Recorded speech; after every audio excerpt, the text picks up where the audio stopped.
11:47 on a cold Tuesday night in Chicago. Hendrik Castellano had just ended a war, without firing a single shot. He was 38 years old.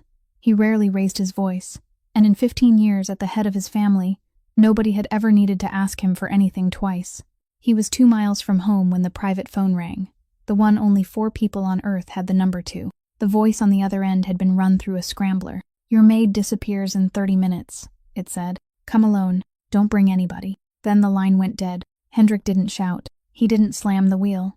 He said 3 words to his driver, turned the car, and everything after that belonged to a different night. Because whoever made that call had made one mistake. They thought Nadia Marsh was just the girl who scrubbed his floors. 27 years old, 2 years in that house, and not one person under that roof had ever bothered to learn her first name. Hendrik had walked past her 1,000 times without looking her in the eye. He'd done it on purpose. He'd done it for 2 years, and he wasn't going to make it there in 30 minutes. Whoever set that clock knew it. They wanted to watch him run. What they didn't count on was what he'd do when he finally walked through that door.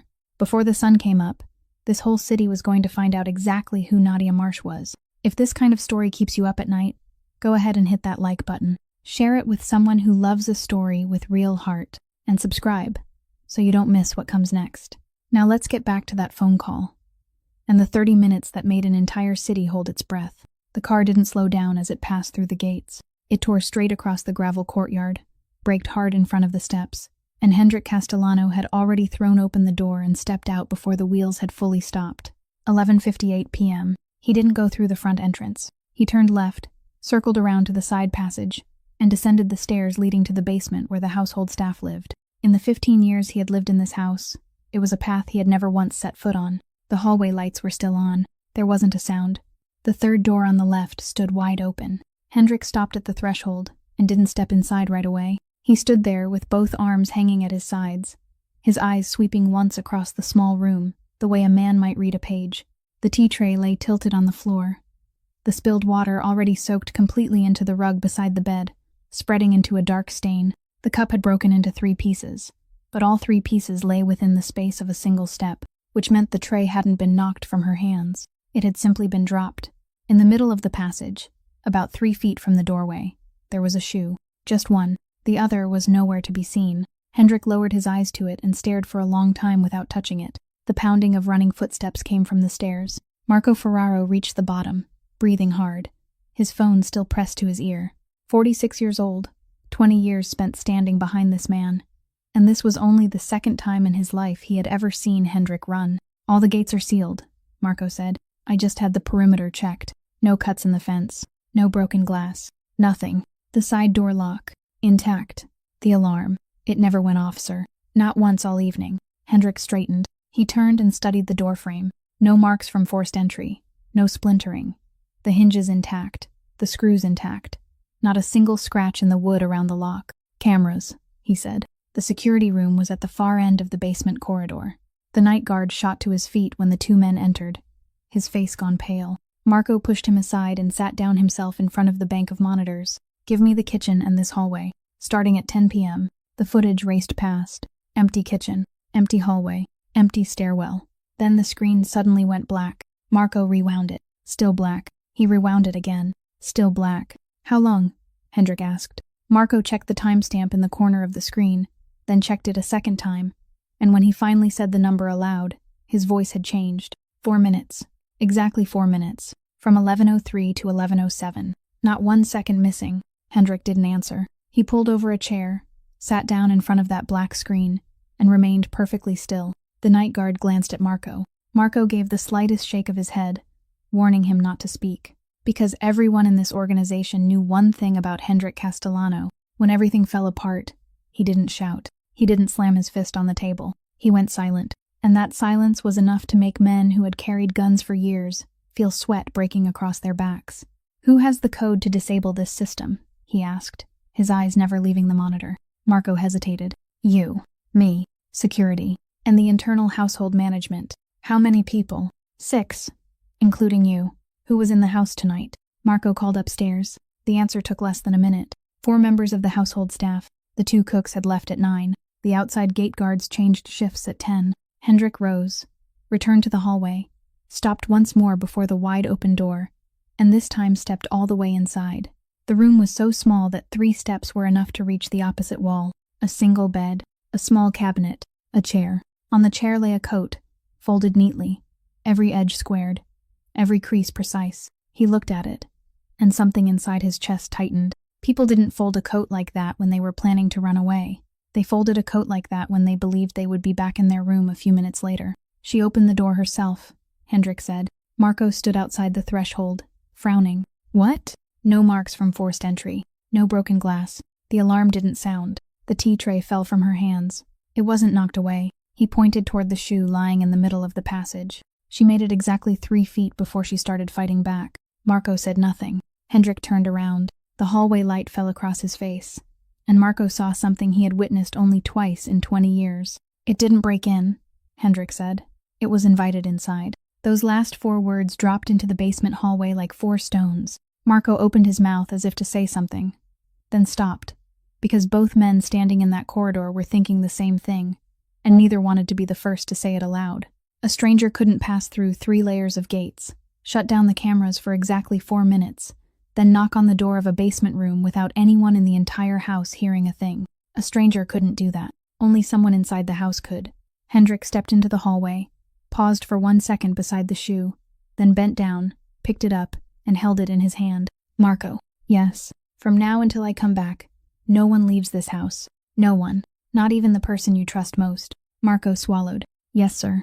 Hendrik looked at the clock on the wall. 12:02 a.m. And the phone in his coat pocket began to vibrate for the 2nd time. 2 hours earlier, before the house had any idea what was about to happen, Nadia Marsh finished her shift at 10 o'clock that night. She was the last person to leave the kitchen area, just as she was every evening. She finished wiping down the stone countertop, folded and put away the towels, switched off both rows of ceiling lights, and left only the small lamp along the passage burning, exactly as the house rules required. Then she tucked herself into a corner of the hallway behind the kitchen, where the phone signal was strongest, and dialed Northwestern Memorial Hospital. She had to wait 4 minutes before someone answered.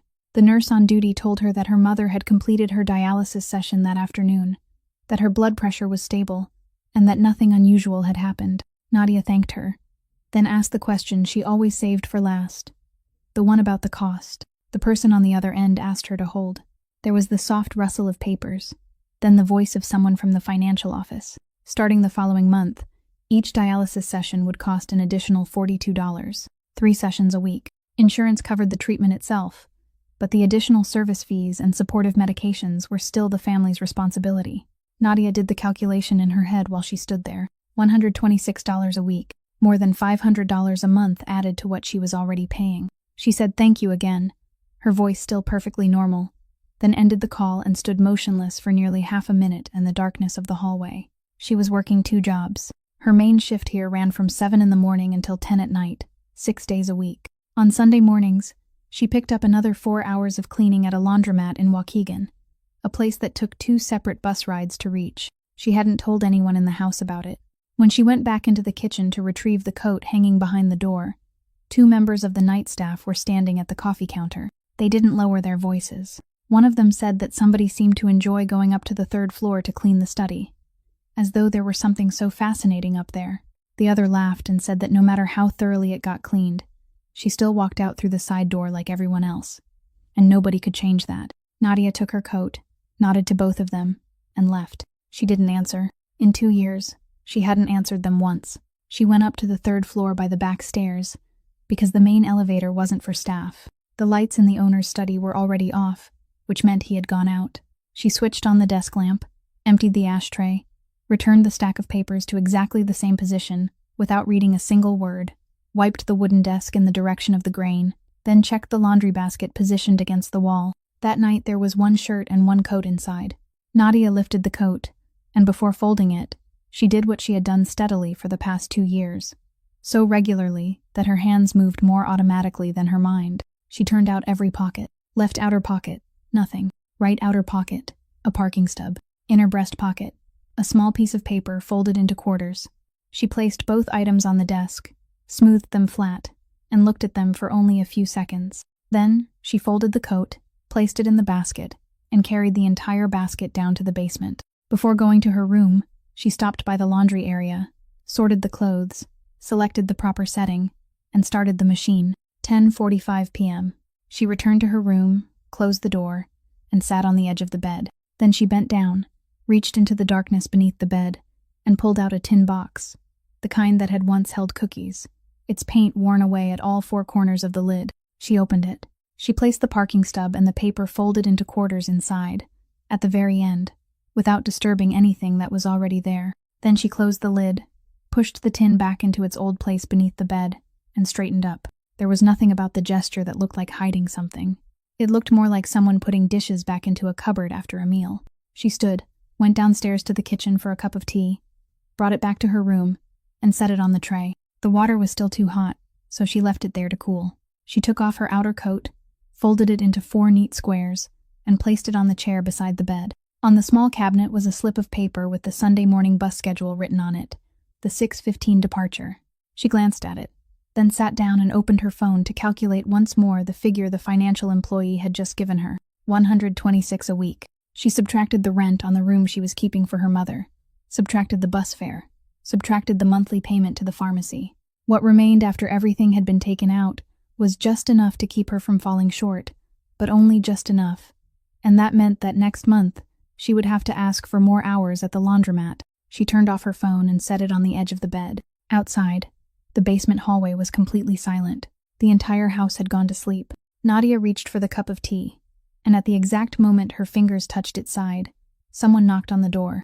11:05 p.m. Nadia pulled her hand back from the cup of tea and sat perfectly still. Down here in the basement, no one knocked on her door after 10 o'clock. 6 months earlier, someone had woken her in the middle of the night because the kitchen had flooded. But that time they had called her name from the hallway instead of knocking. The sound came again. 3 knocks, evenly spaced, unhurried. She stood, took 2 steps toward the door, and leaned close to peer through the narrow gap above the hinge where the wood had warped after years of use. Outside, beneath the pale yellow hallway light, was a face she knew. Not a stranger, not anyone she had reason to fear. It was a face she had passed every day for 2 years, a face so completely bound to this house that if someone had told her that person would be standing outside her room at 11 o'clock at night for any reason other than work, she wouldn't have believed it. Nadia exhaled, her shoulders lowered. She reached out and turned the lock.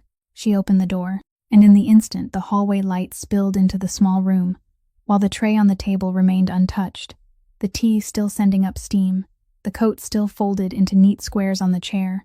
The security monitor at the far end of the basement hallway went black. 4 minutes later, it came back on. There was no one in the hallway. Now, inside that security room, the phone in Hendrik's coat pocket vibrated for the second time. He pulled it out, glanced at the screen, then put it back without answering. Marco watched the movement. "You're not going to answer it?" "Not yet." Hendrik walked along the hallway, still holding the shoe in one hand. He reached the main foyer, where 2 men from the organization were already waiting with car keys. He handed the shoe to one of them, told him to put it in his study, then continued, his voice no louder than usual. "No one comes with me." Marco stopped short in the middle of the foyer.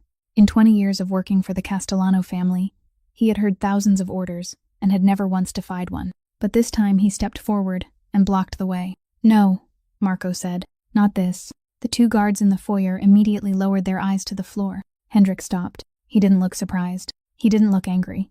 He simply stood there and waited. "You know it's a trap," Marco said. "They called a number only 4 people in the world know. They shut down the cameras inside your own house for exactly 4 minutes. They've been setting this up for weeks, maybe months, and now they're telling you to go alone." He lowered his voice, but he didn't lower his eyes.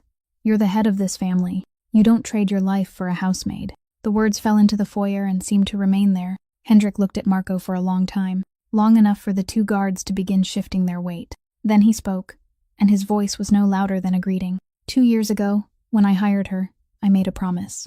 Marco frowned. "To whom?" "To myself. That as long as she worked beneath this roof, no one would ever lay a hand on her." He fastened the button of his coat. "She never heard me say it. She doesn't know that promise exists, but I made it." Marco opened his mouth to argue again, but Hendrik spoke first. "You've worked for me for 15 years. Tell me, have I ever made a promise and failed to keep it?" Marco fell silent, because the answer was no. Not once. This entire city had built its way of dealing with Hendrik Castellano around one single fact, that when he gave his word, no written guarantee was needed. People might fear him for many reasons, but they sat down at a table with him for that reason alone. And in Hendrik's mind, for reasons he couldn't explain, there suddenly appeared an afternoon from 2 years earlier. The young woman sitting in a row of chairs outside the foyer, a thin application file in her hands. No letters of recommendation. Resting on her lap was an opened envelope with the hospital's name printed in the corner, and she held it with both hands as though she were afraid it might fall. The personnel manager shook his head and said she didn't have enough experience. Hendrik walked past, looked down at the envelope for exactly 1 second, then said, "Hire her." He didn't ask her a single question. He didn't look at her a second time. Marco stepped aside. He knew he had lost the moment Hendrik used the word promise. "At least let me send someone ahead, half a mile back." "No, they're watching." Hendrik walked toward the door. "You stay here and do exactly what I told you. No one leaves this house. And the address, I don't have it yet." He descended the front steps. "It'll come." It came at 12:12 a.m. Hendrik was standing beside the car with one hand resting on the roof above the door when his phone gave a single short vibration. Not a call. A message. One line containing an address, with no words attached. He read it, and for the next 3 seconds, he didn't move. Marco stood about 4 steps away, saw Hendrik's shoulders stiffen, and immediately came closer. "What is it?" Hendrik turned the screen toward him. Marco read it. Then he read it a second time, more slowly, and the blood drained from his face. It was a street number on 47th Street in back of the yards, on the south side of the city. An abandoned meatpacking plant that had been shut down for more than 20 years, its doors welded closed, its walls covered in spray paint. Standing among a row of deserted warehouses the city still hadn't decided whether to demolish or sell.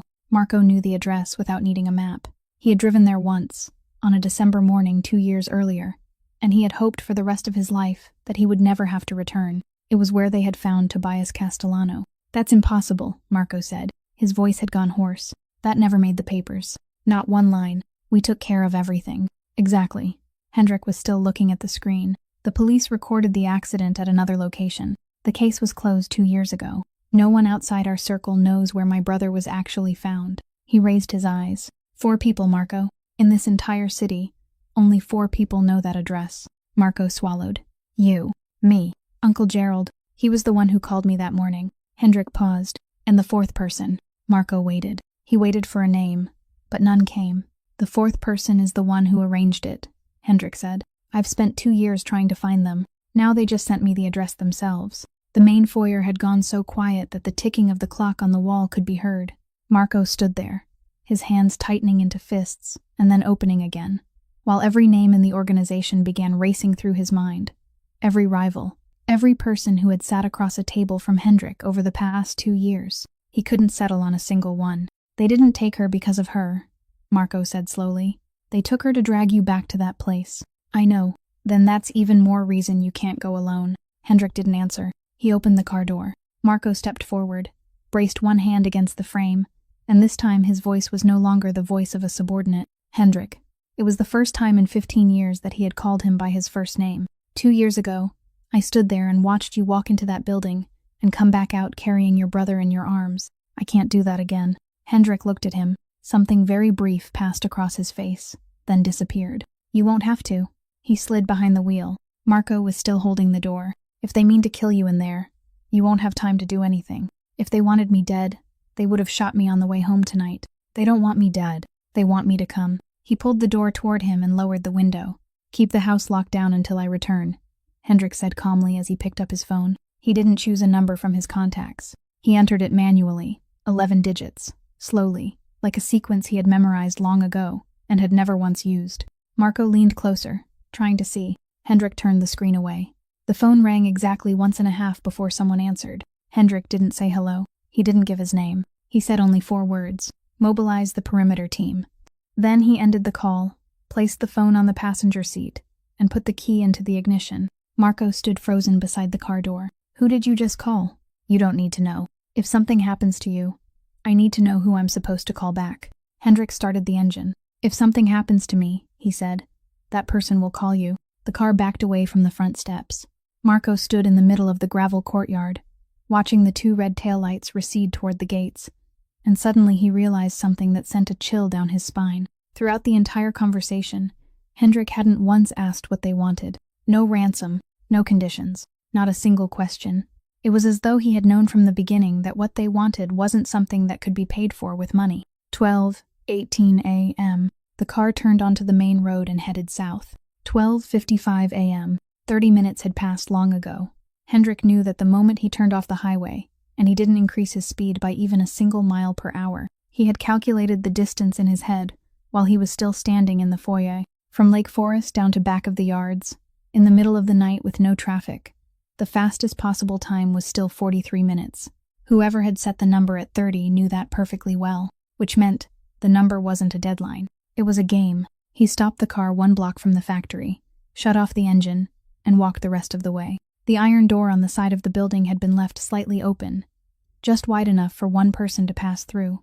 People didn't leave a door open for a man they intended to kill. Hendrik didn't go through the opening. He stepped back half a pace and kicked the entire door wide open. The crash of metal against the wall rang through the hollow length of the factory. The lights inside were on, not temporary construction lamps, but a full row of overhead lights burning brightly, the kind of light that belonged to a place waiting for a guest. The ceiling rose high overhead, the concrete floor stretched empty beneath it, and in the exact center of that open space stood a metal chair. Nadia Marsh was sitting in it. She was still wearing the clothes from that evening's shift, the same clothes she had been wearing 7 hours earlier while wiping down tables in the kitchen. Her wrists were tied to both sides of the chair. Her face was drenched in tears, so wet that strands of hair clung to her cheeks, and her shoulders trembled in short, uncontrollable waves. Beneath the chair sat a small metal box. Across its surface, a row of red numbers was counting down. Around her, spread in a loose circle, stood 8 armed men. No one fired. No one shouted. Every one of them remained perfectly still, as if they had been given instructions beforehand, and that alone told Hendrik he had been right from the beginning. He stepped inside. He didn't draw anything from beneath his clothes. He didn't look left. He didn't look right. He didn't count how many gun barrels were aimed at him. He walked straight through the middle of the circle, slowly, 1 step at a time, the sound of his leather shoes striking the concrete becoming the only sound in the entire building. The 8 men moved apart to let him pass. No one ordered them to. They simply did it. When Nadia saw him, her whole body pitched forward once, and then she began to sob aloud. Hendrik stopped in front of her. Then he lowered himself onto one knee. From only 2 steps away, 8 guns were still aimed at his back, and the man whose name made the entire city of Chicago lower its voice had gone down on one knee on a concrete floor before a 27-year-old woman who cleaned houses for a living. He raised one hand, placed his palm against her wet cheek, and wiped away her tears with his thumb. "Look at me." Nadia shook her head, her breathing broken and uneven, her eyes still fixed on the red numbers beneath her feet. "Nadia." She looked up. It was the first time in 2 years that she had heard him say her name like that. "Just look at me," Hendrik said. His voice was no louder than a whisper, yet it filled the entire factory. "Don't look down. Don't look behind you. Look at me." She looked at him. Her shoulders were still trembling, but her breathing slowed a little. "You're going to walk out of here," he said. "I promise." Nadia broke down again, and this time she managed to force the words out between sobs, stumbling through them one by one. "You shouldn't have come. You weren't supposed to come. They said you would, and I told them you wouldn't. I told them they had the wrong person." She choked on a sob. "I'm just a housemaid. I'm only a housemaid in your home." Hendrik didn't take his hand away from her face. He looked directly into her eyes, and for one brief second, the coldness she had known for the past 2 years vanished completely from his face. "You were never just a housemaid," he said. Nadia went completely still in the middle of her own crying. Her mouth opened, but no sound came out. For 2 years, this man had never once looked directly into her eyes. He had never asked her a single question. He had never called her by name. And now he was kneeling on the floor of this factory, his hand against her cheek, surrounded by 8 gun barrels. "Please go," she whispered. "Please, go." "No, you don't understand. They don't want money. I know. They were waiting for you. I know." He still didn't turn around. "Just keep looking at me. Don't look anywhere else." And at that exact moment, from the far end of the factory, beyond the pool of light cast by the overhead lamps, came the sharp sound of high heels striking the concrete floor. The sound of the heels came slowly. There was no hurry in it, no hesitation, only a steady rhythm moving forward from the darkness at the far end of the factory. And all 8 men standing around the chair shifted their feet slightly, their bodies angling toward the sound. Hendrik noticed it at once. That wasn't the reflex of men reacting to an unfamiliar noise. It was the reflex of men hearing their master approach. He took his hand away from Nadia's cheek. Then he rose, very slowly, one joint at a time, and didn't turn around until he was standing fully upright. The woman stepped out of the darkness and stopped at the edge of the light, about 6 steps from the chair. Hendrik saw her face, and for one brief instant, everything he had constructed in his mind during the drive from Lake Forest collapsed. For the entire 40-minute drive, his thoughts had gone in only one direction. Earlier that night, he had just finished closing a high-stakes corporate takeover on the east side. Not a single gunshot had been fired, only 3 phone calls and 1 frozen account. But years of a rival syndicate's influence had dissolved in a single evening. Hendrik had been 9 chances out of 10 certain that whoever stood behind the call at 11:47 p.m. was a retaliatory strike from those leftover rivals. He had been wrong.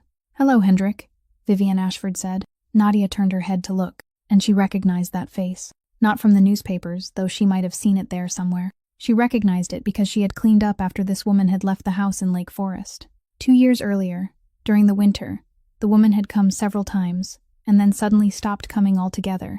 Nadia remembered because those had been the only evenings in 2 years when the 3rd-floor study door had remained closed, and she had been made to wait outside in the hallway. Hendrik didn't return the greeting. He simply stood there. Vivian took 2 more steps into the light and tilted her head as she looked at him, the way someone might compare the thing standing in front of her with the version she had already imagined. 30 minutes, she said. "You knew there was no possible way to make it in time, didn't you?" She didn't wait for an answer. "From your house to here, in the middle of the night, even driving as fast as you could, it still takes 43 minutes. I timed it. I gave you 30 because I wanted to watch you run." She pointed toward the metal box beneath the chair, where the red numbers were still counting down. "You were 19 minutes late, Hendrik. I reset it 3 times while I waited for you." 3 times. Her voice never rose. It remained level, clean, almost polite. "But you still came. That's what I wanted to know." Nadia looked from one of them to the other. She didn't understand any of it, but she understood one thing. This woman wasn't speaking to an enemy. She was speaking to someone she had once known very well. "Why did you take her?" Hendrik said. It was the first thing he had said since Vivian stepped into the light. "Did you hear the question you just asked?" Vivian said. "You walked past 8 men with guns pointed at your back, without bothering to glance at a single one. You didn't ask how much money I wanted. You didn't ask what I wanted. The first question you ask me is about her." She folded her arms. "You know, I've been preparing this for 14 months. I had 3 different plans for tonight, depending on how you reacted, and you just eliminated 2 of them in 40 seconds. Hendrik didn't move. "I'll ask again. Why did you take her?" "To bring you here. I'm here. That's not enough." Vivian moved 1 step closer. "It wasn't enough for you to come. I needed to see you do what you just did." She pointed down at the concrete directly in front of the chair, at the place where his knee had touched the floor moments earlier. "You're still kneeling there, Hendrik. You never once knelt in front of me." Nadia drew in one very short breath. The entire building went silent. None of the 8 men surrounding them dared breathe too loudly. Hendrik looked at the woman standing in front of him, and for the first time that night, he understood that what had been waiting for him here wasn't a negotiation.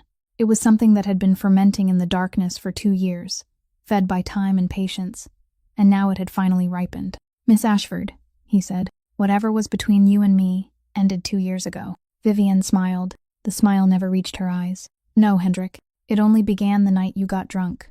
Hendrik didn't ask which night she was talking about. He knew. In his entire life, he had gotten drunk only once. "That night you came home close to 2 o'clock in the morning," Vivian said. "You sat down in the chair in your study, and you didn't get up again. I sat beside you for 4 hours. I took off your shoes. I brought you water.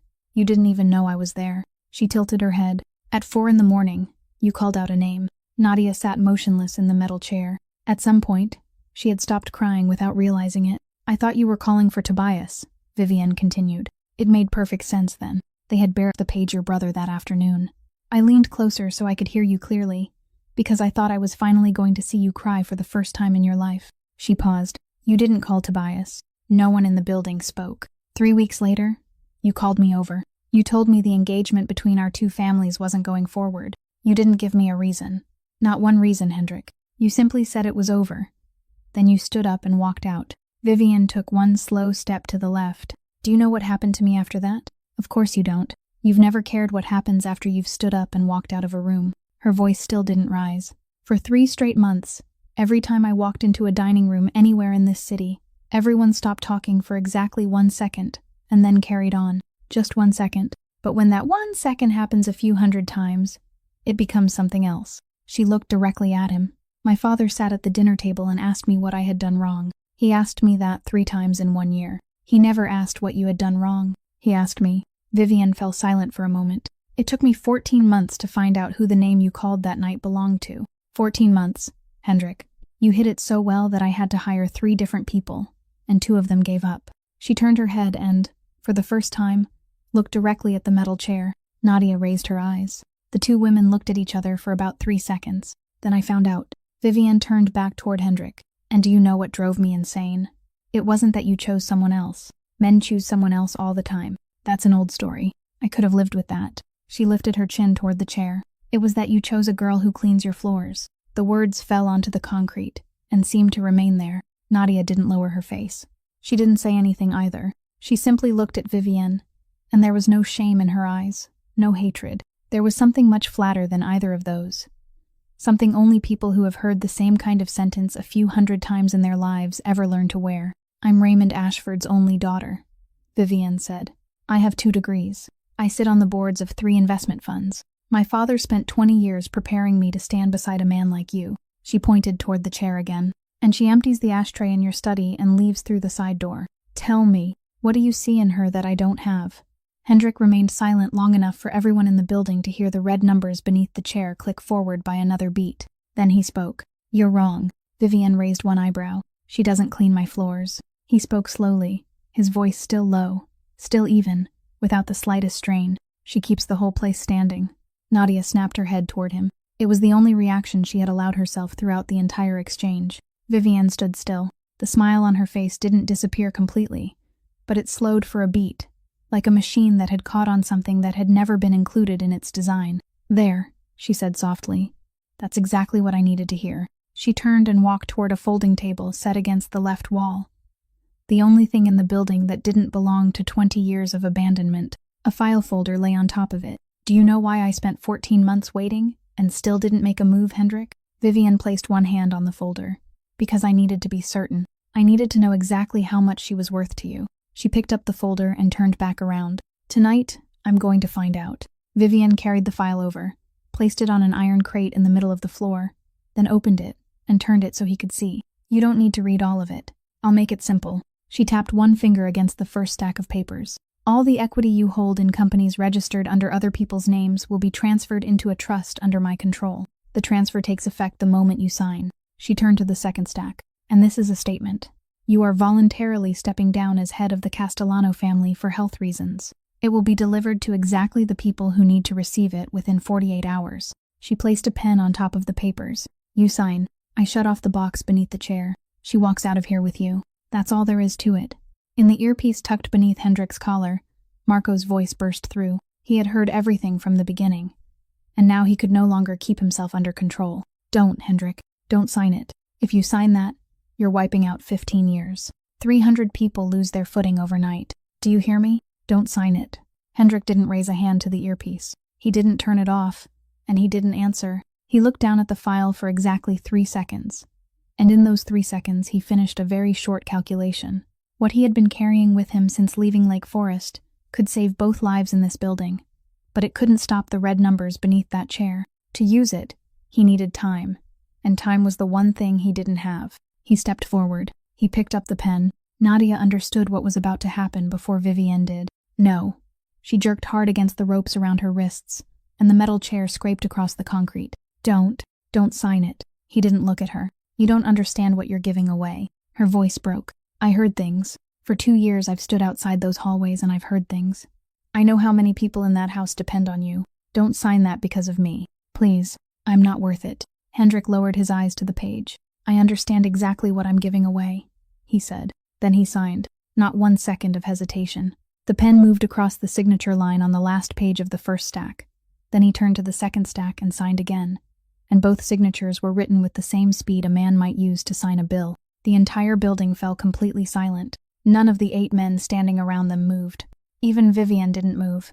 She had prepared herself for him to bargain. She had prepared for him to threaten her, to stall for time, to demand guarantees, to ask, how am I supposed to trust you? She had an answer ready for every possibility. She hadn't prepared for him to pick up the pen and sign immediately. Hendrik set the pen down. He straightened and turned toward Nadia.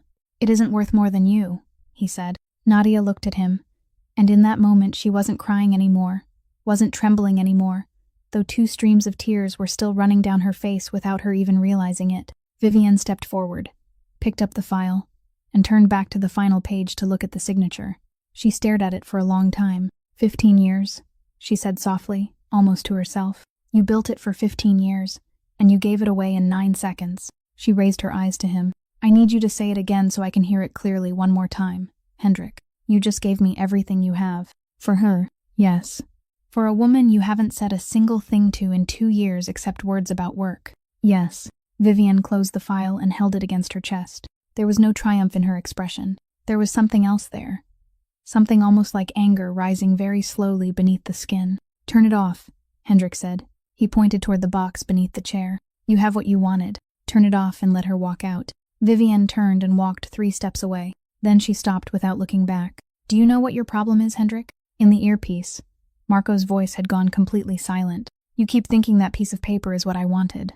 "You said it," Hendrik replied. "I sign. You turn it off." Vivienne turned around. She was still holding the file against her chest, and this time her expression was completely calm. "Listen again. I said you had to sign. Did I say I would turn it off?" Nadia heard those words, and her entire body went cold. "You've been a businessman all your life, Hendrik. You taught half this city how to read the fine print, and yet you still hear what you want to hear instead of what I actually said." She looked down at the box beneath the chair. 6 minutes and 40 seconds left. In the earpiece, Marco went silent for a beat, then made a sound Hendrik had never heard from him in 20 years. He started speaking very fast, 3 or 4 sentences crashing over one another. "Where are our men? How far away are they? Who's closest? Call the South Loop team right now." And then all of it broke off midway, because both he and Hendrik knew the same thing. From Lake Forest to back of the yards took 43 minutes. There was no one closer than that. Nothing could reach them in 6 minutes. Hendrik stood motionless in the middle of the concrete floor. "Then what do you want?" "I want you to understand something." Vivienne placed the file back on the iron crate, carefully, as though she were setting down something that had already outlived its usefulness. "You just gave me everything you have, and I don't feel one bit better. Do you know why? Because your money isn't what I lost. What I lost was 2 years of sitting in rooms where people stopped talking for exactly 1 second whenever I walked in." She pointed toward the chair. "If I'm going to feel that justice has been done, someone has to lose something that can't be bought back." Nadia raised her eyes to look at her. "Then keep me," Hendrik said. "Let her walk out of here and keep me instead. You want me in that chair? I'll sit in it for as long as you want." "No," Vivienne answered immediately, without needing to think. "If you die, it's over for you. You have to live, and you have to live knowing you got here in time and still couldn't save her."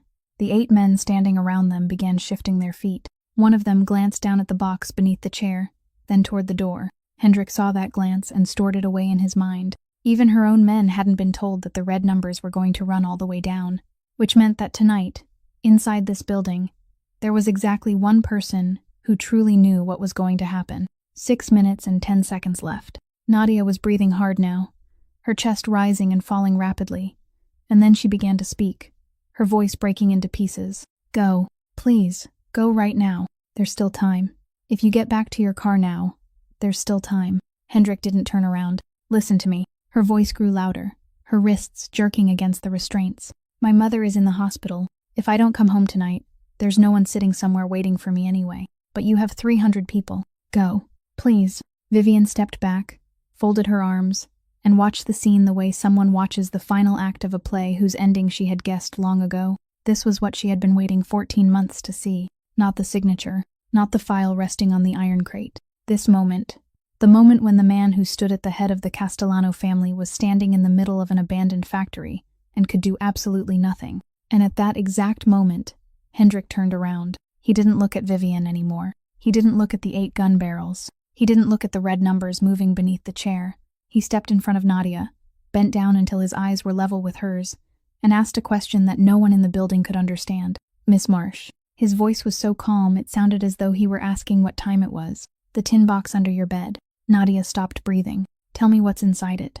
The air inside the factory seemed to thicken. Vivienne slowly lowered her arms from her chest and turned fully toward the chair. One of the 8 men looked at her, waiting for an order, but she gave none. Nadia sat frozen. She stared at Hendrik, her eyes wide, her lips parted, unable to make a sound.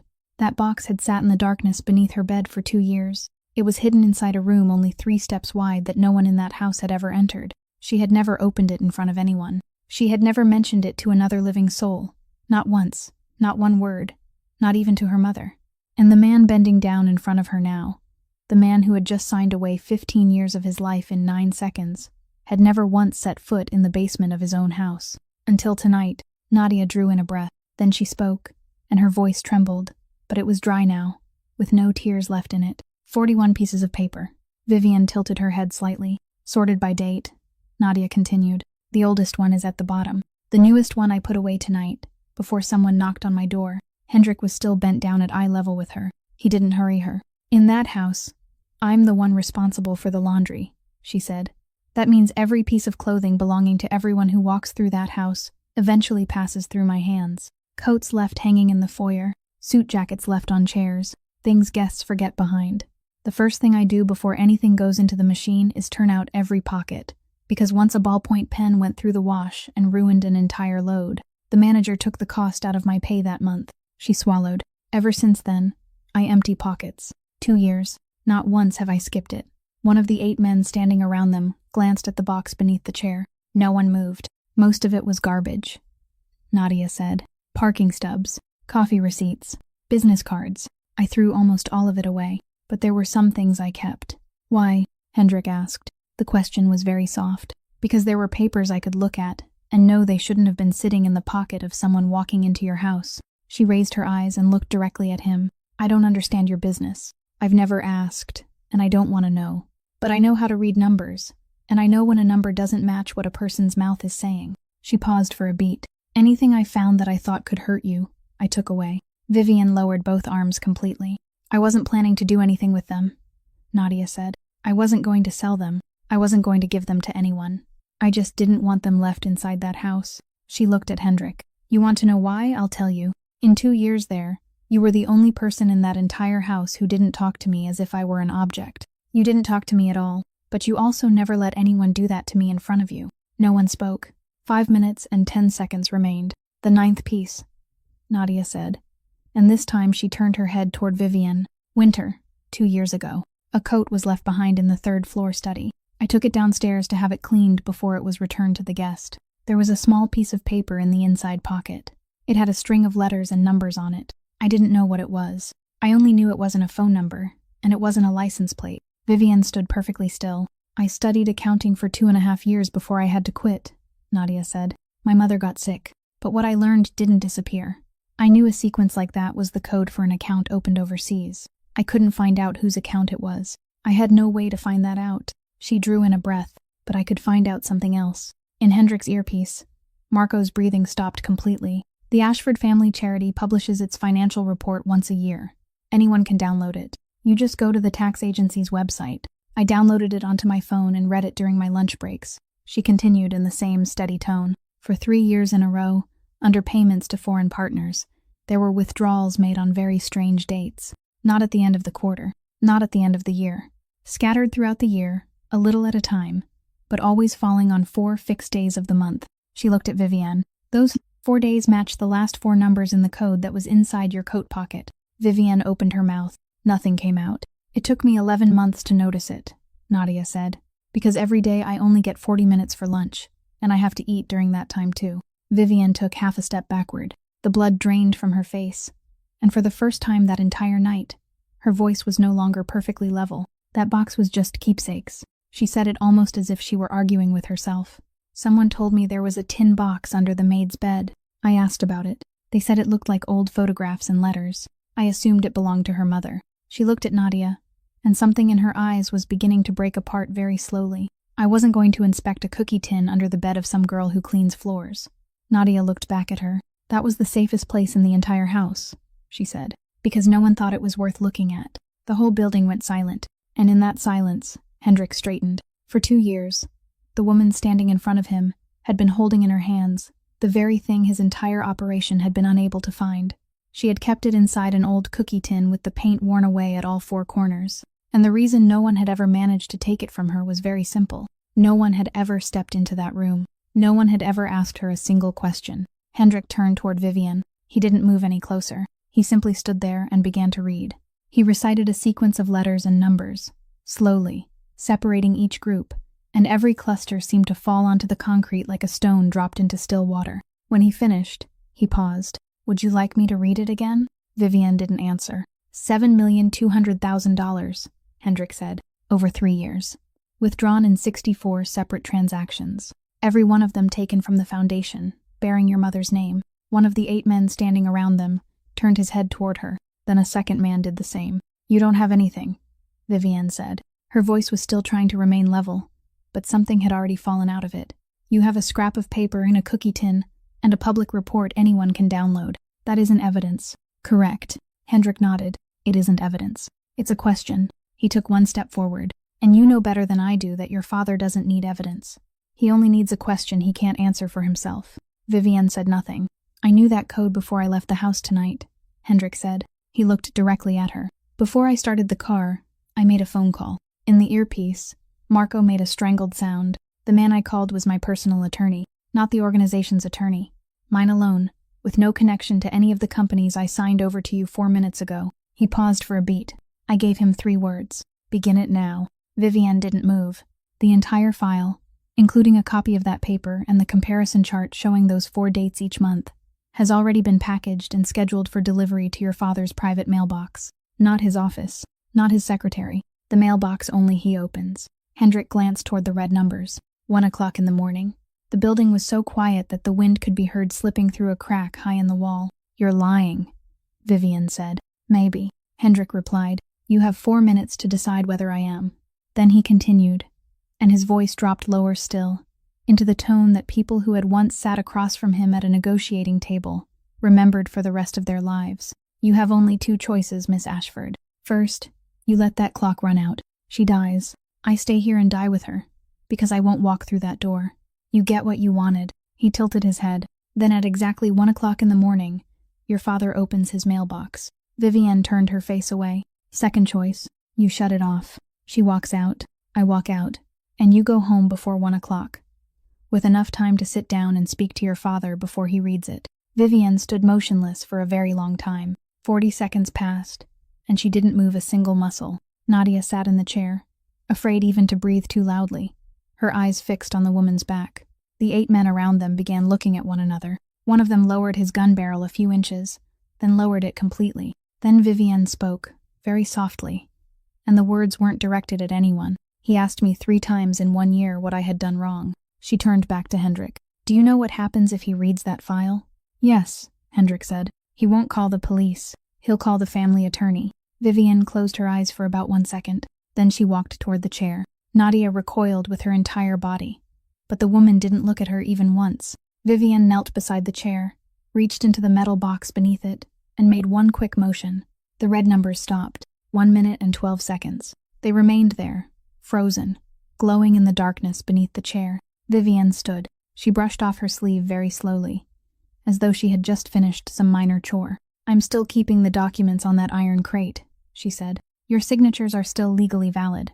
"They were," Hendrik said quietly, "until 30 seconds ago." Marco stepped past her, picked up the file folder from the iron crate, and cleanly tore every signed page down the center, before placing the pieces into his inner pocket. Vivian looked at him, and there was something in her eyes that looked very much like exhaustion. "You really haven't changed at all." She turned and began walking toward the far end of the factory, signaling to her men. The 8 men started to move. Nadia released a long breath, her whole body sagging forward against the restraints. Hendrik stepped beside her. He didn't say anything.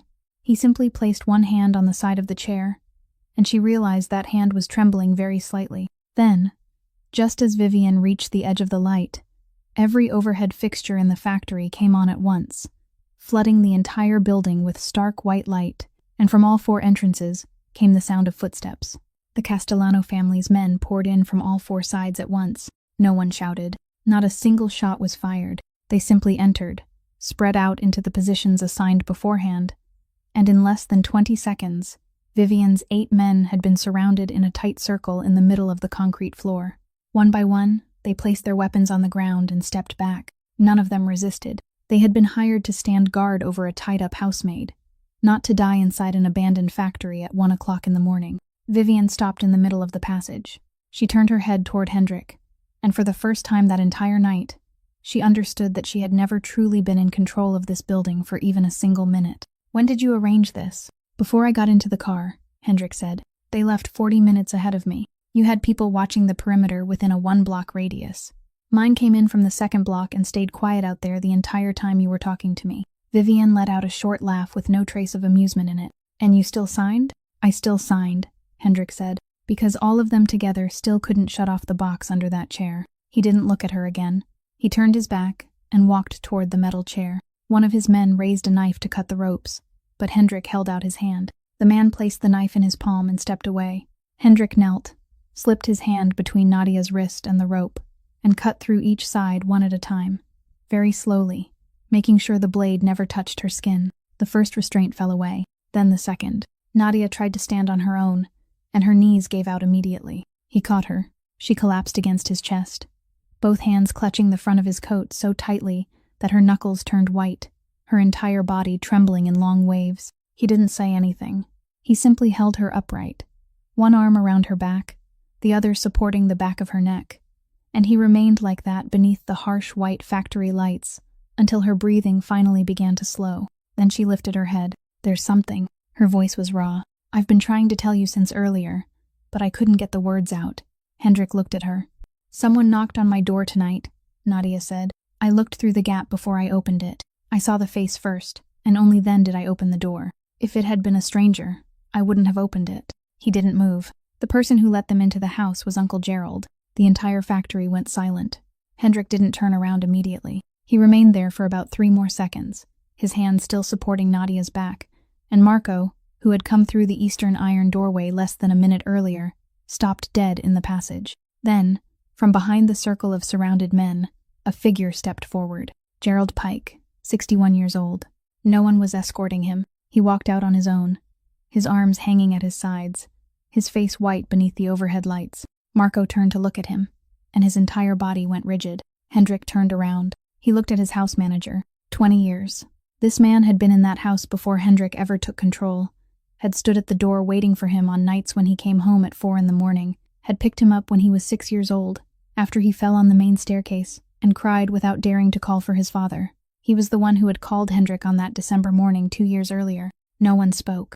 $400,000, Gerald said. His voice broke on the very first word. "I owed $400,000. 3 different casinos. I hid it for 2.5 years. He raised his eyes toward Hendrik, then lowered them again. "They went all the way to my daughter's house in Evanston. She doesn't know anything. She has 2 little children." He exhaled. "Miss Ashford paid it all, every cent at once. No interest. She only asked me about the house, about the schedules, about the camera system." He kept talking, very fast now, as though afraid he wouldn't have enough time to finish. "I swear to you, I didn't know there would be a box under that chair tonight. They told me they were only taking her away to talk, and that they would bring her back before morning. I believed them. I didn't know, Hendrik. I didn't know." Hendrik looked at him for a very long time, long enough that Marco had to turn his face away, long enough that Gerald himself finally lowered his eyes to the floor. Then Hendrik spoke, and his voice was no louder than when he had asked the time. "You could have asked me." Gerald Pike stood there, and he began to cry. No one went near him. No one touched him. That was the only punishment Hendrik gave him that night. Hendrik turned away.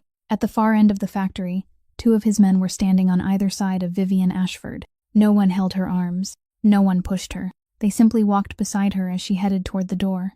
Halfway there, she stopped and turned back toward the metal chair. Nadia was standing there, leaning against Hendrik's arm, and she lifted her eyes and looked directly back at her. The 2 women looked at each other one last time inside that factory. Vivian said nothing. She turned away and walked through the iron doorway into the darkness of back of the yards. 2:40 a.m. The car reached Lake Forest. Marco was driving. Hendrik sat in the back beside Nadia, and for the entire 43-minute drive home, no one said a single word. The family's private physician was already waiting in the small sitting room on the first floor. He examined both of her wrists beneath the table lamp, turning them gently from side to side and pressing along the inner bones. The skin had been rubbed raw in 2 rings, with a few places where blood had seeped through, but nothing was broken and nothing was fractured. He cleaned the wounds, applied ointment, wrapped them in thin gauze, and told her not to lift anything heavy for 3 days. Throughout the entire examination, Nadia didn't make a sound. She sat with her back straight on the edge of the chair, both feet close together, in exactly the posture of someone accustomed to waiting in hallways, not sitting in drawing rooms. The doctor left at 15 minutes before 3. There was no one else in the house. Marco had sent all the staff to the auxiliary quarters and stationed guards at both gates. Hendrik walked to the chair beside the window, picked up his coat from where it had been draped over the back, and held it out to her. "You're cold." "I'm fine." "You're shaking." Nadia looked at the coat in his hands. She didn't reach for it. "That coat," she said, "costs more than 3 months of my wages." Hendrik stood still for a moment. "Put it on." "Sir, that's the last order I'll give you as the master of this house." Nadia lifted her eyes to him. She didn't ask what he meant by that. She simply reached out, took the coat, draped it over her shoulders, and sat back down on the edge of the chair, both hands clutching the front of it tightly against her chest. Hendrik sat in the chair opposite her. "Have you eaten anything?" "I ate at 7 tonight. 7 tonight was 8 hours ago. I'm not hungry." He didn't press her. He only reached over and rang for the kitchen. And 10 minutes later, someone brought in a bowl of hot soup, placed it on the table in front of her, and quietly withdrew. Nadia looked at the bowl. In 2 years inside this house, she had carried this same soup up to the 3rd floor no fewer than 300 times. This was the first time anyone had ever set it down in front of her. She picked up the spoon and ate half the bowl before stopping. "Why didn't you ask me?" she said. "Ask you what?" "Why I kept those pieces of paper for 2 years without saying a single word to you." Hendrik looked at her. "I already know why." Nadia didn't ask anything more. 3:40 a.m. Her phone vibrated on the table. Northwestern Memorial Hospital appeared on the screen. She answered on the first ring. Hendrik watched her face, and he knew something was wrong before she had even finished listening. The voice on the other end belonged to the night shift head nurse. About 40 minutes earlier, a man had come up to the dialysis floor and asked the staff on duty directly which room Marianne Marsh was in. He hadn't checked in at reception and wasn't wearing a visitor badge. When the staff member asked how he was related to the patient, he said he was a friend of the family. By the time security was called upstairs, he had already entered the elevator. Marianne was still asleep and hadn't known anything had happened. All of her readings were normal. The hospital was contacting the family as required by procedure. Nadia lowered the phone onto the table. She didn't cry. She didn't say anything either. She simply sat there, and her entire body slowly seemed to lose its strength, her back sinking against the chair, her hands falling loose into her lap, and something appeared in her eyes that hadn't been there once all night. All night she had been afraid for herself. This was something else. Hendrik stood. For about 10 seconds. He said nothing. Marco was standing in the doorway, and he stepped back half a pace, because in 20 years he had learned that when this man stayed silent for that long, it was better not to stand in his way. 40 minutes ago, Hendrik said. That means just as she was leaving the factory. Marco nodded. She called someone from the car. She knew Nadia would be released from the moment she shut off the box. She lost there, so she sent someone to the hospital. Not to do anything, just to make sure I knew she could. He looked down at the phone resting on the table. Then he continued, and his voice didn't rise. It dropped, lower than when he had spoken to Vivienne inside the factory, so low that Marco had to lean closer to hear him, and that was precisely why a chill went down his spine. She came after me. I let it go. He fastened the button of his coat again. She came after her. I still sat down and spoke to her like a civilized person. He raised his eyes. Now she went after her mother. Marco straightened. That's where it ends. Hendrik turned toward Nadia. Stay here. Don't go anywhere. Then he stepped out into the hallway and began making the first phone call in what would become a chain of calls over the next 9 hours. The first call lasted 4 minutes. At 4:10 a.m., a private security company licensed to operate in Illinois received an emergency contract. By 4:50, 2 of its employees were already in the lobby of Northwestern Memorial Hospital, working directly with the hospital's night security supervisor. They carried no weapons. They weren't permitted inside the treatment area. Their job was to sit in the hallway on the lower floor, check every person entering and leaving the elevators against the staff list, and call hospital security if anyone appeared who wasn't on it. At 5:10, Nadia signed the paperwork. As the patient's only next of kin, she asked the hospital to place her mother's record under restricted visitation. From that moment on, the name Marianne Marsh no longer appeared in the lookup system at the reception desk. Anyone who wanted to know where she was had to be on a list created by Nadia herself. And that list contained exactly one name. She put down the pen and sat looking at the paper in silence. I've been signing papers here for 4 years, she said. They're always papers about paying money. The second call came at 4:20. Hendrik's personal attorney, the man who had received the 3 words, "Begin it now" at 12:15 a.m., drove to Lake Forest in the middle of the night. He sat at the dining table with a laptop and 41 pieces of paper spread out in front of him, each one sealed inside a thin plastic sleeve and arranged in exactly the same chronological order Nadia had kept them in the tin box. He asked her 3 separate times which coat each piece had come from and on what date, and all 3 times she answered, without getting a single detail wrong. On the 3rd time, he looked up at her and held his gaze a little longer. "Did you write any of this down somewhere?" "No, sir. I remember. At 9 o'clock that morning, when the federal offices opened, the file was submitted. It wasn't a criminal complaint. The attorney called it by exactly what it was, a report concerning transactions showing signs of suspicious activity, the kind of report any bank in the United States is required to file when money moves in ways that can't be reasonably explained. Attached to it was a comparison of 3 years of publicly available financial reports from the Ashford Family Charity, specifically the section covering payments to foreign partners, along with the 4 fixed days of each month on which the withdrawals always occurred. A second copy was sent to the Financial Fraud Division of a federal investigative agency. No one was arrested that morning. No one was summoned for questioning. There were no handcuffs, no police cars parked outside anyone's gate.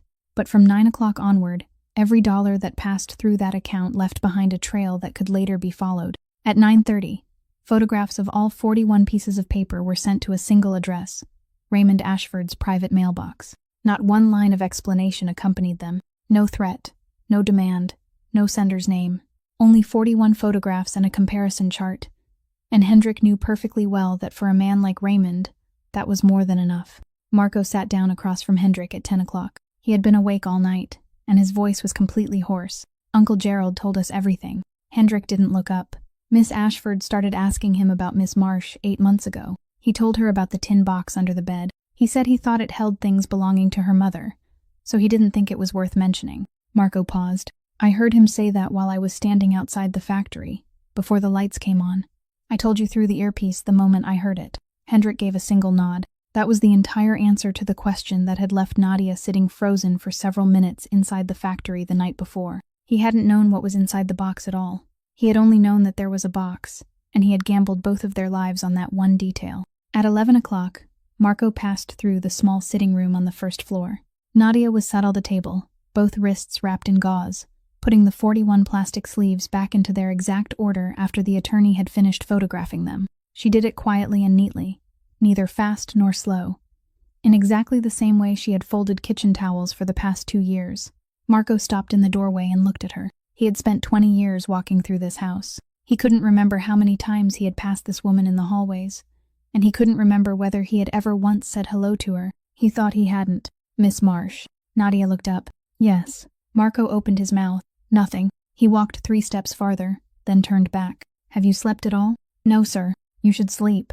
He said it and kept walking. And for the rest of that morning he couldn't stop thinking about the fact that he had just asked her a question, and that it was the first question he had asked her in 2 years. At 12:40, the attorney closed his laptop and said everything was now exactly where it needed to be. Hendrik stood and put on his coat. "Where are you going?" Marco asked. "To see her father." At 2 o'clock that afternoon, Hendrik Castellano walked into the lobby of the Ashford Capitol building in the Loop, in broad daylight, alone. He hadn't brought Marco. He hadn't had the car stop at the entrance. He walked from a parking spot 1 block away, passed through the revolving doors like anyone else, and gave his name at the reception desk. The receptionist called the 38th floor. The call lasted 9 seconds. Then she handed him a visitor badge and pointed toward the elevators. Not everyone was allowed onto that floor within 9 seconds. Raymond Ashford's office looked directly out over Lake Michigan. He sat behind his desk, 69 years old, wearing a white shirt, with no one else in the room. On the desk in front of him was an open tablet, and Hendrik could see on the screen one of the 41 photographs that had been sent at 9:30 that morning. "Sit down." Hendrik sat. Raymond didn't offer him anything to drink. He didn't shake his hand either. "I opened the mailbox at 6 this morning," he said. "I read it 3 times. Then I called 2 people from internal audit up here at 7 and made them check everything from the beginning without telling them what they were supposed to be looking for." He tapped one finger against the desk. "It took them 4 hours. They came up with exactly the same number you did." Hendrik said nothing. 7,200,000, Raymond said. "Over 3 years. From the foundation bearing my wife's name." He looked up. She died 8 years ago. That foundation is the only thing left that still carries her name. Hendrik opened his briefcase, took out a thin stack of papers, placed it on the desk, and pushed it toward him. This is the complete comparison. It includes the dates your auditors will miss if they only review the records by quarter. Raymond looked at the papers but didn't touch them. What do you want? Hendrik didn't answer immediately. Say it, Raymond said. I'm 69 years old. I've sat behind this desk for 31 years. No one brings me something like this without wanting something in return. You want equity. You want me to pull out of a deal. You want me to make a phone call to someone. Just say it plainly and save us both the time. I don't want anything. Raymond looked at him for a long time. Last night your daughter held one of my people inside an abandoned factory in back of the yards, Hendrik said. This morning, close to 4 o'clock, one of her people went up to the dialysis floor at Northwestern Memorial Hospital and asked which room an older woman was in, a woman who receives dialysis 3 times a week. He paused. That woman has nothing to do with any of this. She was asleep. She didn't even know it happened. Raymond said nothing. The file was submitted to 2 places this morning. I can't pull it back now, even if I wanted to. It has been out of my hands since 9 o'clock. Hendrik stood. I came here for one reason. I thought you should know before the federal investigators do. He buttoned his coat. That's all. Raymond remained seated. He didn't look up. He stared at the papers on the desk, and for about 10 seconds, the man didn't move at all. Do you know what I regret most, Castellano? Hendrik stopped in the middle of the room. I regret that 2 years ago I asked the wrong person. Raymond said, I asked my daughter what she had done wrong. I asked her 3 times in 1 year. It never occurred to me to ask you. He looked up. Now I understand why you ended the engagement. Hendrik didn't answer that. He walked toward the door. Castellano. He stopped. The older woman at the hospital, Raymond said. No one will go near her again. I guarantee it. Hendrik gave a single nod and stepped outside. The office door closed behind him, but it was the kind of thick wooden door people left open by about an inch when they didn't shut it completely. And out in the hallway, while he waited for the elevator, he heard Raymond Ashford's voice carrying through that narrow opening. He wasn't calling a defense attorney. He wasn't calling anyone at the bank. He was calling the attorney responsible for the family trust. The man who had held all the Ashford family's asset documents for 30 years, and Raymond spoke in exactly the same tone he had just used to discuss business. He told him to bring the original trust charter upstairs that afternoon. He told him to prepare an amendment to the list of beneficiaries. Then he said his daughter's name once, only once, and told him to remove it. The elevator doors opened. Hendrik stepped inside. During the 38 floors down, he thought about one very simple thing. The man sitting in the room above him had just lost his only child, and he had dealt with it through exactly 3 phone calls. Not one raised voice, not one tear. Some people, when they are forced to choose to preserve their name, and some choose to preserve a human being. The following afternoon, Nadia sat at the first-floor dining table, arranging the 41 plastic sleeves one final time before the attorney took them away for safekeeping. She worked in chronological order, starting from the oldest at the bottom. When she reached the 9th sleeve, she stopped.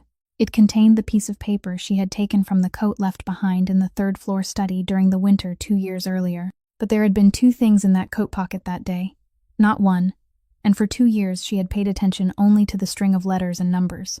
The other was a payment receipt, printed on thermal paper. The ink at the upper right corner almost completely faded. She held it closer to the desk lamp and read it. The recipient was a small transportation company, with an address on the west side of the city. The amount wasn't large. The date printed on the receipt was a day in the middle of December 2 years earlier. Nadia looked at that date, and she sat completely still for a very long time. On the night she had been taken away, inside the factory, she had heard the other 2 people mention her employer's younger brother. She had heard them say that he had died on a December morning 2 years earlier, inside that very building. She opened her phone. She typed the transportation company's name into the search bar. The first result was a short local news report published almost 2 years earlier, only 3 lines long, with no comments beneath it. It said the company had once come under review in connection with a traffic accident on the south side of the city, but the case was later closed for lack of sufficient grounds, and the company ceased operations 6 weeks afterward. Nadia read the article 3 times. Then she removed the receipt from the plastic sleeve, placed it on the table, and sat staring at it for another 10 minutes or so. She understood very clearly what she was holding in her hand. She also understood that if she simply left it where it was inside sleeve number 9, no one in the world would ever know about it. The attorney had already finished taking photographs. The file had already been submitted. Everything could have ended there. She stood and carried the receipt upstairs to the 3rd floor. Hendrik was standing beside the window. He turned when he heard the knock. "I have something," she said. She placed the paper on the desk beside his hand, then stepped back. "The date in the upper left corner," she said. "Look at that date first." Hendrik lowered his eyes. He read the first line. Then he read the date. He didn't say anything. He didn't pick up the paper either.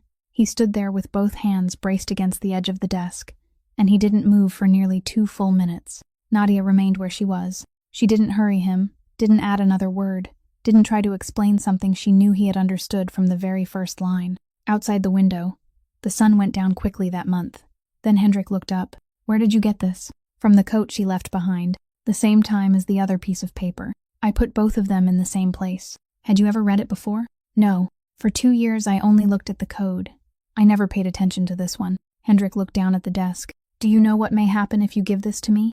"I don't know," Nadia said. "But I know what won't happen if I don't." He looked at her. "I've been thinking about it all afternoon," she said.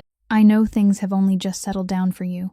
I know this may make them unsettled again. But this belongs to you. It doesn't belong to me." Hendrik was silent for a long time.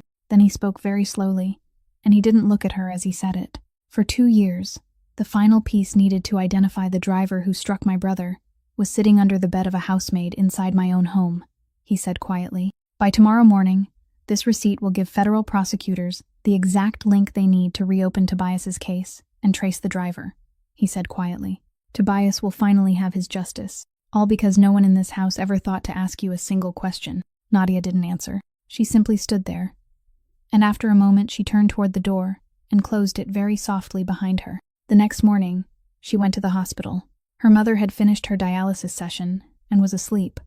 All of her readings normal. Nadia sat beside the bed for an hour, then went down to the first floor to finish the additional paperwork the hospital required for the restricted visitation status. The employee in the financial office was a middle-aged woman wearing glasses, her fingers moving quickly over the keyboard. "Can you give me the patient number?" Nadia read it aloud. The woman entered it, looked at the screen, then printed a sheet of paper and slid it across the counter. "Your payment through the end of this month is $42. Nadia looked at the paper. "Could you check that again for me? I pay more than $800 every month." "That's your co-payment," the woman said. "The main portion has already been covered by the assistance fund." Nadia looked up. "What fund?" The woman looked at the screen. "The Marsh Patient Assistance Fund." Nadia stood still. "Could you say that again?" "The Marsh Patient Assistance Fund," the woman repeated. "It's been covering your mother's account from the beginning." "You didn't know." "From the beginning means since when?" The woman scrolled down with the mouse. "The establishment date is listed here. 2 years ago." She read the date aloud. Nadia calculated quickly in her head. It was 7 days after the afternoon. She had sat in the row of chairs outside the foyer with a thin application file and the hospital envelope held in both hands. "Could I see the establishment paperwork?" The woman printed another page and slid it across the counter. Nadia picked it up. She read from top to bottom, slowly, one line at a time, and stopped at the final line. In the signature box for the person who had established the fund, there was only an initial and a surname. H. Castellano. Nadia set the paper down on the counter. She said thank you. She walked out into the hallway, sat down on the row of plastic chairs against the wall, and rested both hands in her lap. Then she lowered her head and cried. 3 days later, Nadia went up to the 3rd floor at 9 o'clock in the morning. In her hands was her uniform, freshly washed, dried, and folded into 4 neat squares. She placed it on Hendrik's desk directly in front of him. "I'm resigning." Hendrik looked up. He didn't ask why. He didn't say anything to persuade her to stay. "I've been thinking about it for the past few days," she said. "No matter how many times I think it through, I keep coming back to the same place." She rested one hand on the neatly folded uniform. "As long as I'm wearing this, you'll keep talking to me the way an employer talks to someone who works for him, even if you don't mean to, even after everything that just happened." She lifted her eyes and looked straight at him. "And I'm tired of being invisible." Hendrik sat still for about 3 seconds. Then he stood. He didn't speak from behind the desk. He walked around it, all the way past the length of the wooden surface, and stopped in front of her with nothing left between them. "Your name is Nadia," he said. She stood perfectly still. "I've known that since the first day. Since the afternoon you were sitting outside the foyer with that envelope in your hands." He looked at her. "I just never allowed myself to say it." She opened her mouth, but no words came. "Nadia," he said, for the first time in 2 years. She lifted one hand to cover her mouth, and she never took her eyes off him. Over the next 6 months, one thing after another slowly found its way back to where it belonged. Vivian Ashford was removed from the list of beneficiaries of the family trust through an amendment signed that same afternoon and made effective immediately. She didn't challenge it. The federal investigation into the money withdrawn from the charitable foundation continued, and her attorney requested 3 separate postponements of the proceedings. No one touched her. No one needed to. Gerald Pike left the Lake Forest house one morning carrying exactly 1 suitcase. 3 days later, Marco transferred the full $400,000 to the 3 places where Gerald still owed money, paying everything off at once, without a single dollar missing. Along with the payments was one short message written by Hendrik himself. "The debt is paid. Don't come back." The 2 men never saw each other again. Marianne Marsh was moved to home dialysis at the beginning of the 3rd month after her application was approved. Her health gradually stabilized. She began eating and sleeping better, and her name was placed on the transplant waiting list. She never learned what had happened inside that factory that night. Nadia never told her.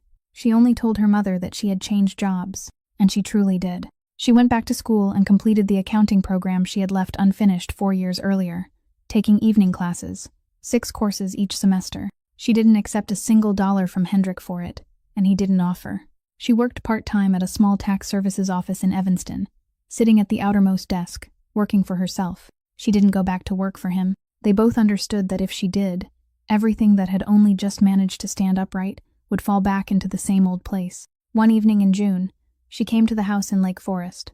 She didn't circle around to the side entrance. She walked straight up the front steps, rang the main doorbell, and waited. The door opened. Hendrik was standing at the foot of the staircase, and he had been standing there before she ever rang the bell. This story leaves behind something very simple that many of us often forget. We tend to measure a person's worth by the title printed on a name tag or the clothes they happen to be wearing. The person who opens the door, the person who cleans the floor, the person who carries the water, the person pushing the trash cart at 5 o'clock in the morning.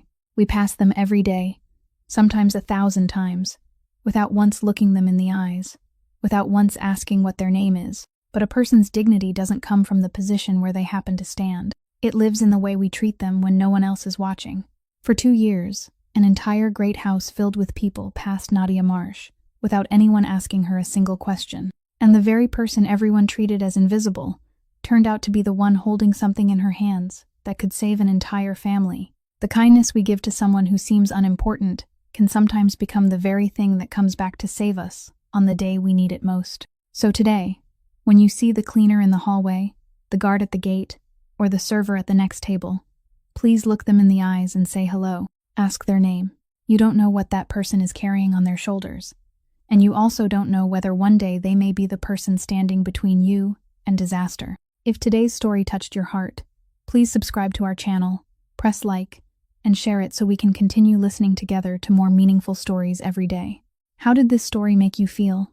And in your own life, have you ever been helped by the person you least expected? Or have you ever realized that you had walked past someone again and again without ever asking their name? Please leave a few lines in the comments below.